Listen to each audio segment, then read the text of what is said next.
या फिर बिहार के हर नौजवान ने पत्रकार बनने की ठान लिया है। तो मैं आपसे आग्रह करूंगा, एक साइड ले लो, कोई भी ना सामने से हटा लो, एक साइड कर लो। ये जो कैमरे वाले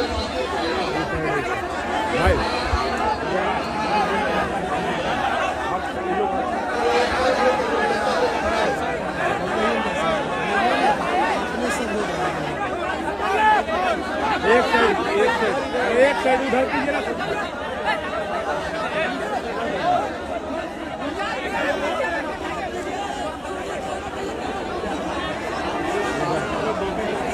सामने आप भी तो हटिए, ऐसे कर रहे हैं, आप भी हटिए।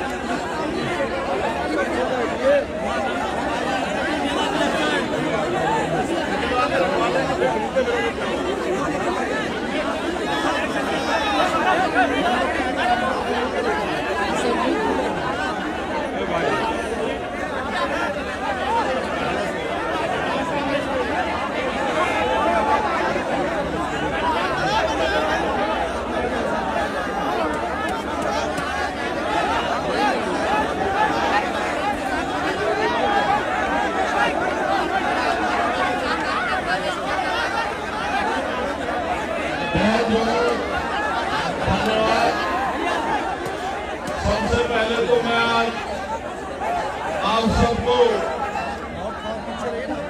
बिहार के राजधानी पटना पहुंचने पर आपका बहुत बहुत स्वागत और अभिनंदन करता हूं। सम्मानित साथियों,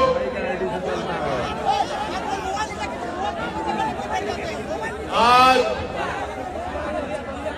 भीम आर्मी आजाद समाज पार्टी के नेतृत्व में समाधान रैली के अवसर पर मुझे आपके बीच आने का मौका मिला है।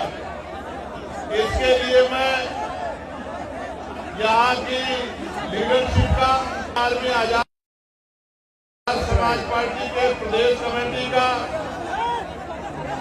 परमंडल कमेटी का, जिला कमेटी का, विधानसभा कमेटी के नेताओं का बहुत बहुत धन्यवाद। आप जो जितना पे उतने पे कर लीजिए। आज समाधान रैली में अपनी बात को रखते हुए मैं सबसे पहले सभी धर्मों में जन्मे सभी संतों, गुरुओं और महान पुरुषों को नमन करता हूं। उनमें भी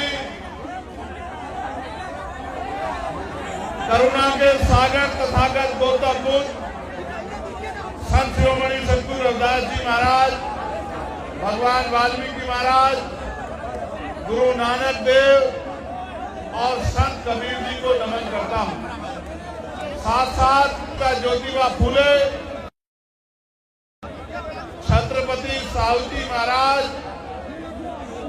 डॉक्टर बाबा साहब अम्बेडकर, ईवी पेरियार रामानायकर स्वामी, पेरियार ललई यादव, बाबू जगदेव प्रसाद कुशवाहा, जननायक कपूरी ठाकुर, महाराजा चौहरमल, बिजली पासी,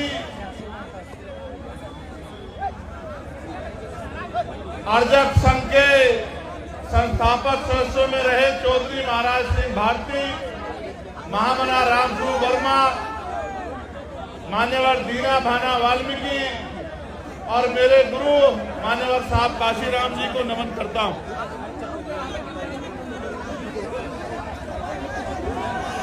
आज हम सब लोग एक विशेष उद्देश्य के लिए पटना में इकट्ठा हुए हैं और जब मैं यहां आया और जिस तरह का प्यार, जिस तरह की संख्या मैंने आपकी देखी तो मेरा विश्वास मजबूत हुआ कि समाधान सुनिश्चित है। आपकी समस्याओं का समाधान आने वाले कल में सुनिश्चित है, क्योंकि जब जब आप अपनी समस्याओं के लिए ईमानदारी से काम करोगे और समस्या का हल ढूंढने का प्रयास करोगे तो क्योंकि भारत में लोकतांत्रिक व्यवस्था है और बिहार तो लोकतंत्र के जननायकों में से बड़े बड़े नेता जिन्होंने बिहार में जन्म लिया, ये क्रांतिकारी धरती है। यहाँ की समस्याओं का हल तो बहुत जल्द सुनिश्चित हो जाएगा। आज आपका जुड़ा ये जन समूह इस बात की गवाही दे रहा है कि आने वाला कल कमजोरों का, गरीबों का, दलितों का, पिछड़ों का, आदिवासियों का, मुसलमानों का, अन्य धार्मिक अल्पसंख्यकों का और हर जातियों के गरीब लोगों का है। ऐसा विश्वास मेरा आज आपकी संख्या के आधार पर यहाँ मजबूत होगा। साथियों, मैंने बहुत सारी समस्या आपकी सुनी, वक्ताओं के माध्यम से मंच में मैंने बहुत सारी समस्याओं को जाना और एक बहुत बड़ी संख्या यहाँ माताओं बहनों की भी है जो बड़े लंबे समय से जिम्मेदारी से इस मंच की तरफ देख रही हैं। बहुत बड़ी संख्या में नौजवान और जिम्मेदार लोग भी पहुंचे हैं। हालांकि आप भी जानते हैं कि पहले ये रैली एकदम फेल हो जाएगा, लेकिन मैं समझता हूं कि वो आपकी शक्ति से अनभिज्ञ है, उनको आपके संघर्ष की जानकारी नहीं है, इसलिए उनको ऐसा लगा कि अगर एक की जगह कार्यक्रम किसी अन्य तिथि में होगा तो कार्यक्रम सफल नहीं होगा। मैं मुख्यमंत्री जी को ये कहना चाहता हूं कि ये तो मात्र ट्रेलर है, पिक्चर तो हमारे साथियों, ये देश 15 अगस्त 1947 को आजाद हुआ है। 16 अगस्त 1947 को हम लोग इस देश में ब्रिटिश हुकूमत के अधीन थे। ब्रिटिश हुकूमत के अधीन होने के कारण इस देश में बहुत सारे हक अधिकार हक वंचित समाज के लोगों ने, यहाँ तक कि देश में सदियों से चली आ रही कुप्रथाएं भी थी, जिनमें विधवा विवाह न होना, बाल विवाह होना, महिलाओं को सती प्रथा जैसी कुरीतियों का सामना करना और भी ऐसी बहुत सारी कुरीतियां और प्रतिबंध लगा के हक वंचित समाज के लोगों को गरीबी, बेबसी, लाचारी और जुर्म जाति का जीवन जीने के लिए मजबूर किया गया था। ये बात मैंने आपको इसलिए बताई कि आज भी आपकी समस्याओं में ये समस्याएं प्रमुख हैं कि रोटी, कपड़ा, मकान जो बुनियादी जरूरत है, खाने के लिए रोटी, पहनने के लिए कपड़ा, सर ढकने के लिए छत, पीने के लिए साफ पानी और आत्मसम्मान का जीवन, ये बुनियादी जरूरतें हैं। 75 साल की आजादी के बाद भी आज तक सरकारें अंतिम व्यक्ति को रोटी, कपड़ा, मकान, अच्छे कपड़े और पीने के लिए पानी की व्यवस्था कराने में कामयाब नहीं हो पाई। ये इस लोकतंत्र का सबसे बड़ा फेलियर है। जो काम आजादी के 10 सालों के अंदर हो जाना चाहिए था, वो काम आजादी के 75 सालों के बाद भी नहीं हुआ है। इसका उदाहरण ये है कि देश के प्रधानमंत्री कहते हैं कि हम 80 करोड़ लोगों को मुफ्त में राशन देते हैं। अगर इस देश में लोगों की जेब में पैसा होता, वो गरीबी के जीवन से निकल पाते, तो 80 करोड़ लोगों को मुफ्त में राशन नहीं देना पड़ता। क्योंकि भारत का खून स्वाभिमानी खून है।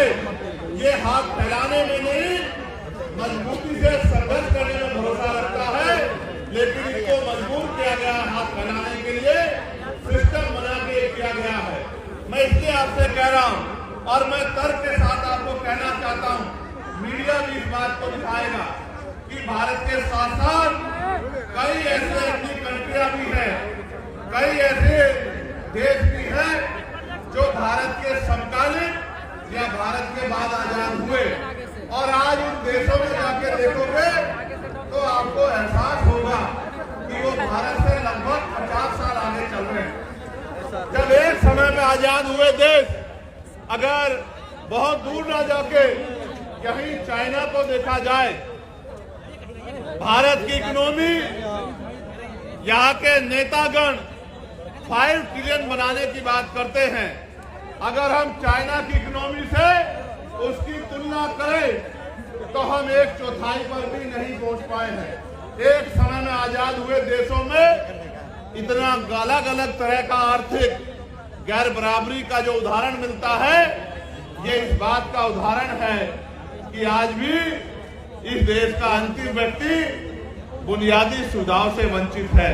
और मुझे कहने में कोई परहेज नहीं है कि इनमें भी दलित, आदिवासी और पिछड़े वर्ग के लोगों के हाल बहुत बुरे हैं। आज भी हमारी बहनों को घर चलाने के लिए कोल्हू पे काम करना पड़ता है, भट्टों पे काम करना पड़ता है, दूसरों के जमींदारों के खेतों में काम करना पड़ता है, सर पे ईंटें उठानी पड़ती है। मुझे सबसे बड़ी पीड़ा तब हुई थी जब कोरोना काल में मजदूर शहरों से पलायन करके घर की तरफ चला था, और इन सरकारों के पास उन मजदूरों को देने के लिए, घर पहुंचाने के लिए ट्रेन की व्यवस्था भी नहीं थी। इस मेरे परिवार ने जो दूसरों के महल बनाता है, घर बनाता है, बिल्डिंग बनाता है, कंपनी बनाता है, इन अमीरों के पास कोरोना काल में इन गरीबों को का पेट भरने के लिए रोटी की व्यवस्था भी नहीं थी। मैंने देखा किस तरह मजदूर पलायन करके आया, कहीं ट्रेन के नीचे जाके मरा, कहीं भूखे पेट मरा, कहीं पानी की कमी के कारण मरा, और माए अपने बच्चों को बैग की चैन के ऊपर अपने बच्चों को लिटा लिटा के सफर कर रही थी। पैर में छाले पड़ गए, हाथों में छाले पड़ गए, गले सूख गए, हृदय गति रुक गई, हजारों लोगों की जान गई।